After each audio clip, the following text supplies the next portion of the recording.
Did you know that technology is changing the way people buy, sell, rent, and invest in properties across Africa? Today, you can search for houses online, take virtual property tours from your phone, verify land documents digitally, and even invest in real estate without physically visiting the property. This growing use of technology in real estate is known as PropTech. Of course, it's the short form for property technology, and it is transforming one of Africa's most important sectors. Anyways, before we dive into this particular conversation, this is Tech Hub. My name is Victor Ake. But first, let's give you the tech news update.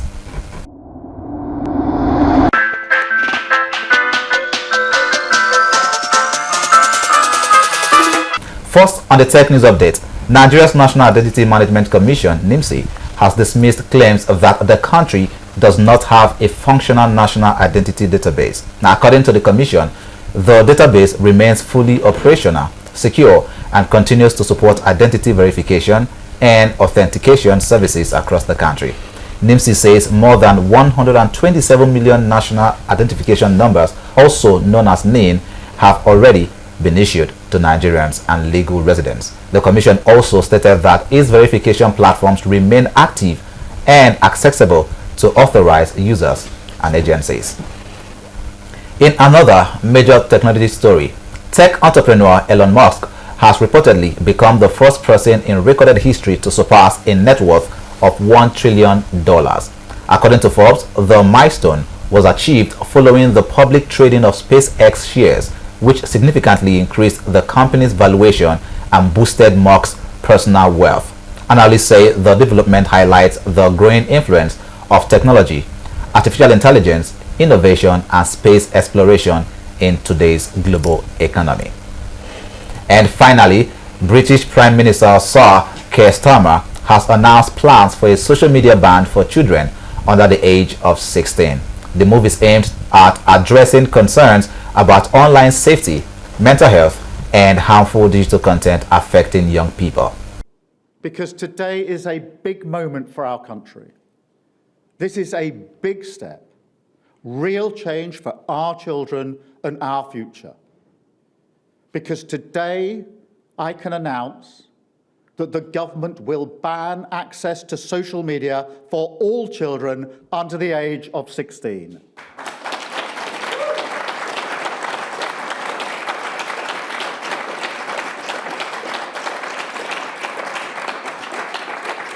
Look,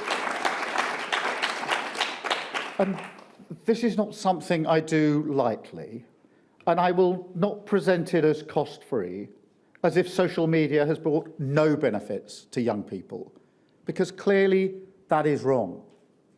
But government is always about choices, and it's clear to me that a full ban is the right choice.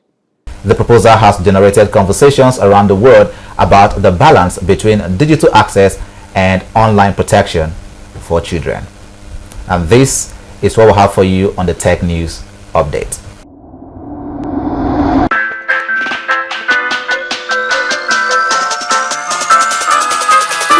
Well, today on Tech Hub, we are looking at a very interesting topic, the rise of PropTech and how technology is transforming Africa's real estate sector. Well, across Africa, technology is changing how properties are bought, sold, managed, and invested in. From digital property listings and virtual tours to smart homes and online land verification systems, PropTech is opening new opportunities for businesses and consumers alike. And to help us understand these changes, what they mean rather for everyday Nigerians, I am joined by Dr. Babajide Agbaje, Chief Operating Officer of HX Africa.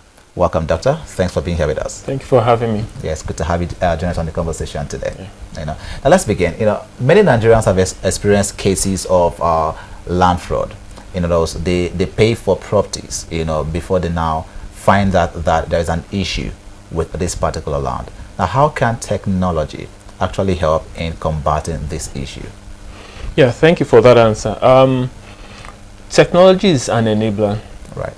What technology does is that it helps all players access the information that helps you make the right decision.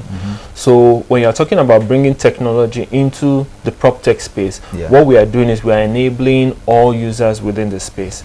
Now, unfortunately, you are not limited to who the player is. You have on one side the government or the regulatory industries participants. You have those who are requiring to use the service, and then you also have the middlemen in between the space. So what technology does is that it enables everybody across board. Technology is neither good nor bad. It's all a function of who is using that technology at this point in time. So if you have a good player, the person is using it to his advantage. If you have a bad player, the person is also using it to their own advantage. The only drawback is that within the private sector space, we have not yet been able to fully integrate those who regulate the space. You understand? So I'm hoping that in the future or very soon we'll be able to integrate those aspects into what we do. Talking about regulation, of course, which is one of the major problems that we face here, because you've talked about the fact that someone who uses technology for good, it becomes advantageous to the people, and of course someone who uses it for bad, it becomes an ill to the society. But again, when you talk about the near future, when it talks about regulation, how near is this future? It's a function of the will to do it. Take for example now, if you want to register a business in Nigeria, as a private individual, you can go to CAC's website and access the basic information that enables you to make a decision. And then you now decide if you want to proceed as an individual or you want to engage the services of, for example, a lawyer. You understand? Within the property space, we don't yet have that. So that poses a challenge. And you now have data brokers, those who have some form of information and they try to leverage on it. So those who have the right information, have good intents, very often the cost of their services is high because they know that, look, I'm providing something that is unique to the industry. But those who don't, they just have a little bit of the information, they make a mockery of it. So if you fall into the hands of individuals like that, then there's a tendency that you get your fingers burnt. Very true. And of course, another challenge I was seeing in the real estate sector is when people actually are house hunting. In the major cities, for instance, in Abuja, in Lagos, and in Port Harcourt City, it takes months, an agent to take you from one house to the other before you are able to actually find the house eventually. I, for one, had that experience when I came into Abuja for the very first time sometime last year. I mean, I moved from one area in Abuja to another before I eventually found somewhere that I'm staying right now. But it was a whole lot of stress to do that. Now, how can technology also combat this particular issue? How can we leverage technology, for house hunting? So my company and other partner companies, we are putting together a synergistic approach to that. It's private sector driven, and we try to bring verified vendors or verified homeowners into our ecosystem. That's one of the services we put forward. But until we get to the point where the regulatory agencies give that space to say, okay, everybody come on board, this is the steps you need to take to be able to participate in this industry, people will still have that challenge. Anyone from off the street can just come up and say, I'm an agent. He can rent a billboard, he can do Facebook ad and say, I'm an agent. Unfortunately, there's no regulation to say this is how you can participate within the industry. So take, for example, if you're a medical doctor, you can't just get up and say you're a medical doctor. You have to go to school to become a medical doctor. But within the real estate space, that is not yet in place. And again, that is a big time problem as it is. I remember the issue of land documentation as well. In fact, a very quick story. My dad built a house back then in Port Harcourt City, and currently there is someone who is claiming that that particular land belongs to their family, and this was almost 10 years after, after the house was built. Now, land documentation actually remains a major challenge in Nigeria as it is. But how can technology make the process a lot more easier and even more accessible for proper verification of it? You remember I said technology is an enabler. True. So within this space, take for example, in Port Harcourt, if we have a registry that is accessible to the public, not just brokers who go into the equivalent of the AEDC, that would have been reduced. Right. You understand? The same happens in Abuja and Lagos. You actually need to know someone within that space to help you do it. But the truth is, as a private individual, I should be able to go online and do a preliminary check to see if there is any issue on the land or not. And then that will help me make that decision. So with technology, part of which we are doing in my company, we are trying to create that database so that whether you're in Nigeria or on the other side of the globe, you can check and verify land documents to know whether it is genuine or not. Okay. And of course, again, documentation still becomes an issue, because we've also we've heard stories of people who buy lands in certain areas, and after a period of time, that property becomes a property that's already in dispute. Maybe government, from the government agency or even from the private sector. Now, a friend once advised me, because I was mentioning to him that I needed to pick a plot of land maybe somewhere around Durumi axis, and he said, don't come to this part of Durumi, because after a while you just might lose this particular property to the government, because I think he said that part has been marked for the AMAC, whatever it was at the point in time. And now some other persons who do not have that particular knowledge could as well go ahead to buy a property there, and after some time it becomes a property that is already in dispute, right? Now again, how can tech make sure that these individuals don't even get to that particular point where they get to pick these properties that are already in dispute? Okay, thank you. So I still fall back to technology being an enabler. Take for example the Abuja master plan. It has gone through a series of changes, and with every new minister, new additions and subtractions happen to the Abuja master plan. Unfortunately, that is the world we live in today. So if you are trying to invest in real estate within this space, you need to understand the trends that happen. There's nothing technology can do about that. What technology does is it gives you the right information to make at the right time, and the onus now falls on you to be able to make that decision. So technology coming into that space speeds up the process of being able to check if the Abuja master plan, for example, is being modified, and if a particular land that is being marketed to you is going to be changed either now or in the future. So that was technology can do for us. All right. And then looking at the fact that housing in this part of the world is still very much expensive, both in rentals and also even in purchasing in a house for you. So sometimes in some areas you get to find out that just a self-contained could cost as high as 1,500,000. That's just the rent. We've not talked about the agency fees. We've not talked about every other fee that comes along with it. But just the rent, 1,500,000. Can technology actually help in also the cost of it, in reducing the cost of listing? We are both laughing at that question in the sense that unfortunately there's nothing we can do about property economics. You understand? If I bring my property to the market and I want to market it at a particular price, all technology does is it shows the end user what it costs.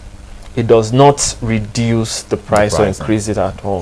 The only other thing is that if we're able to pull in as many people as possible into the nest, then when someone wants to sell a property, he can compare it with what is readily available in the market. But with that being said, unfortunately, technology can't do much to help you. All we do is make knowledge available, Right. and enable dissemination of information. Now, let's talk about investment for young persons who actually want to invest in real estate. Yeah. But of course, there's this notion that you need at least some millions of naira before you can begin investing in real estate. Yeah. Again, how can we now leverage technology, to begin the investment process without having to break the bank, especially for those that might not have millions of naira to start the investment proceedings? Yeah, so for investments, one of the things we've done and we're doing is the aspect of property tokenization. Okay. In other words, you don't need to have all the monies to invest in a whole building per se. A group of young people can come together and buy portions of that real estate property, which is what tokenization is all about. It breaks it down into its component parts and people can invest in it. So from an investment view, that is already available. We are already putting that in the market and we're getting people to come on board on that. Yeah. So for a young person coming into real estate for investment, he can look at that as an option. Okay. Yeah. Tokenization.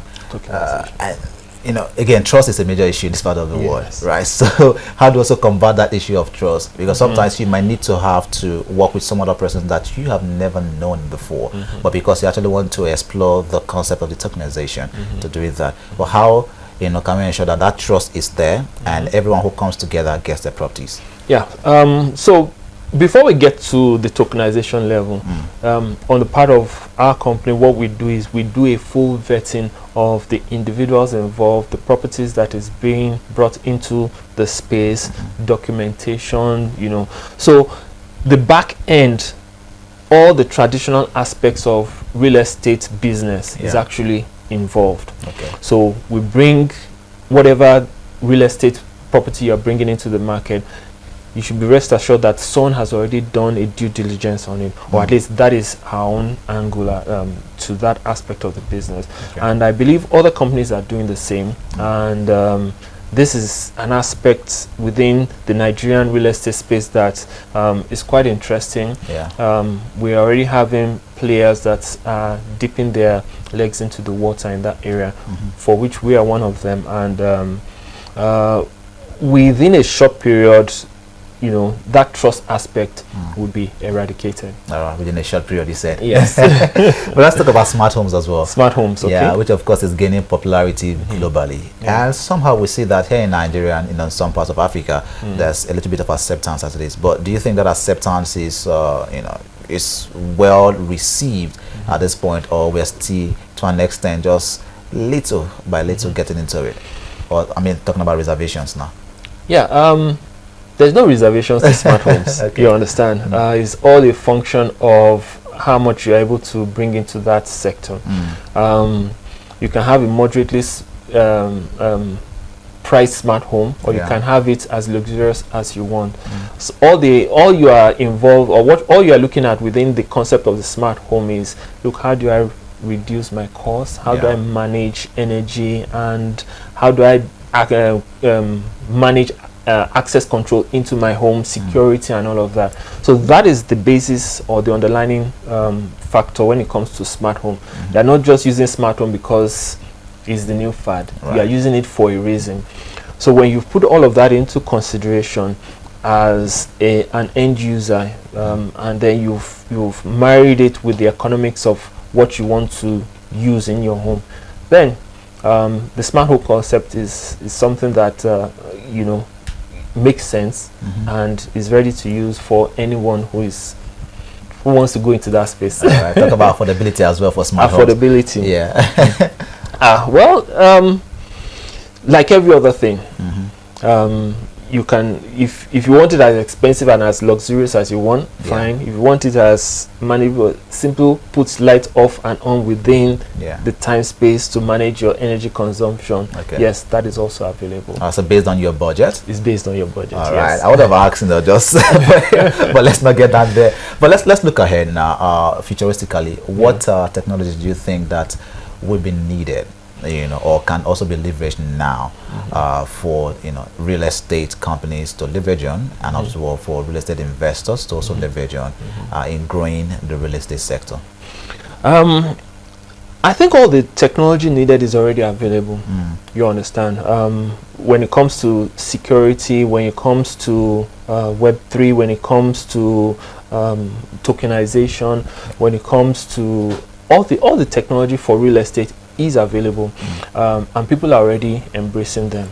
The only challenge is within this space, we don't have enough specialists within that area. Okay. So take for example, in my company, we still have to outsource our technology stack to international, companies, to international organizations. Okay. So that is the challenge within the Nigerian ecosystem. We don't have a technology challenge per se. We just have a challenge of people running the technology in country for us. Okay. Yeah. And that is not going to be resolved anytime soon? We are working towards it. We are working towards it. Yeah. Now, something dropped my mind as well. Yeah. Someone who actually wants to get into the business of it again, right? Person doesn't have any money at all on how to start. You know the concept of OPM. Okay. Other people's money. Exactly. Can that as well apply, into real estate, or how can a person start with that money? The simplest answer I can give to you is the brokerage concept. Okay. You don't need 1 naira to be a broker. The challenge is your learning curve. Okay. How quickly can you understand that aspect of the business? So you can either be a broker, a land broker, you can either be an information broker. Brokerage is the easiest way to get into the real estate space. That is if you've not learned that skill formally. Okay. What I mean is that you went to school to learn it. So that is the easiest I can recommend at this point. All right. Thank you so much, Dr. Babajide, for your time with us on the program this evening. We do appreciate it. Thank you very much. Thank you very much. All right, let's go on a break. When we'll come back, we'll dive straight to the how-to segment.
Welcome to our how-to segment. Today, let's look at how to avoid property scams online.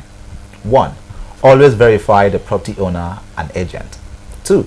Request copies of title documents before making payment. Use trusted and reputable property platforms. Visit the property physically whenever possible. And conduct a search at the appropriate land registry. 6. Never make full payment without proper legal verification.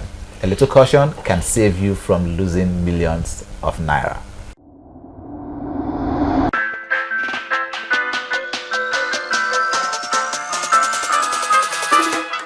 Now let's move on to tech tip of the day.